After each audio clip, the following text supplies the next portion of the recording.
Ena najbolj priljubljenih evropskih znamk na Kitajskem, Audi, je predstavil Audi.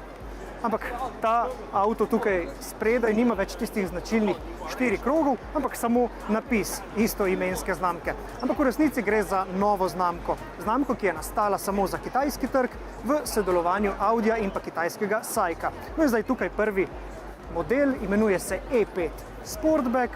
Gre za nekako električnega sportbacka, ki je po velikosti zelo podoben našemu klasičnemu A5. No, ampak kaj pa imamo tamle čez? Tukaj pa imamo legendarno osnovo rally dirkalnika Audija Sport Quattro. In ravno to je zanimivo, ko primerjamo evropske znamke in pa kitajske. Namreč kitajske znamke tukaj ne razstavljajo svojih starodobnikov. Evropska tradicija je namreč ostala prednost evropskih proizvajalcev pred izjemno množičnimi in vse bolj naprednimi kitajskimi.